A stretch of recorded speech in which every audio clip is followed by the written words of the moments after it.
और चलिए आगे बढ़ते हैं। बीजेपी की प्रेस कॉन्फ्रेंस हो रही है। बीजेपी प्रवक्ता सुधांशु त्रिवेदी क्या कुछ कह रहे हैं, सुन लेते हैं। से दोस्ती करके अंग्रेजों के द्वारा स्थापित होकर और किसी की कृपा से प्रधानमंत्री का पद पाकर पिछले 100 सालों से अपना राजतंत्र येन केन प्रकारेण संरक्षित किए हैं। मैं पुनः स्पष्ट कर दूं, कांग्रेस अध्यक्ष कोई भी रहा हो, सत्ता गांधी परिवार के हाथ में रही है, इसलिए कांग्रेस के लोग ये कह के बचाव नहीं कर सकते अमुक अध्यक्ष था। अभी आपको ध्यान हो, खड़गे जी क्या बोले थे अपने ही प्रांत के मुख्यमंत्री के बारे में कि साहब हाईकमान तय करेगा। राष्ट्रीय अध्यक्ष और नेता प्रतिपक्ष खुद हैं।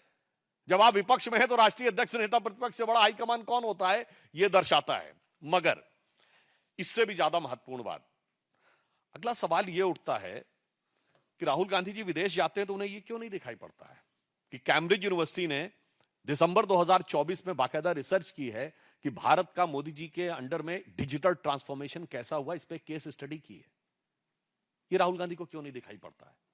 स्टैनफोर्ड ने अपनी एक एआई इंडेक्स रिपोर्ट तैयार की है जिसमें उसने कहा है कि India has ranked first in the global AI skill penetration and is in the top 4 countries of AI vibrancy.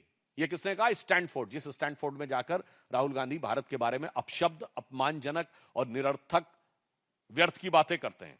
Stanford university ने एक एल्वेजियर टॉप 2% साइंटिस्ट की लिस्ट 2025 में जारी की है जिसमें उन्होंने कहा है कि the list feature 6,239 Indian researchers in the top 2% of the global scientist, highlighting India's rapid growth in the growing footprints and significant contribution in the international scientific research.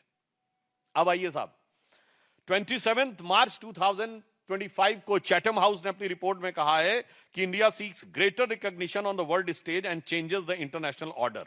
World Bank report जुलाई 2025 ने एक Gini index की है जो inequality को तय करती है कि किस देश में कितनी इनइक्वालिटी है, यानी अमीर गरीब के बीच की खाई कितनी ज्यादा है।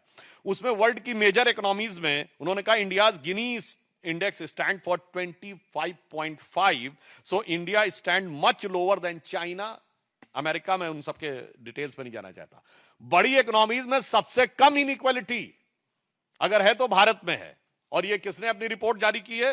ये वर्ल्ड बैंक ने जुलाई 2025 में रिपोर्ट जारी की है और ये कहा है कि एक्सट्रीम पॉवर्टी अब भारत में केवल 2.3% रह गई है। राहुल गांधी को ये नहीं दिखाई पड़ता।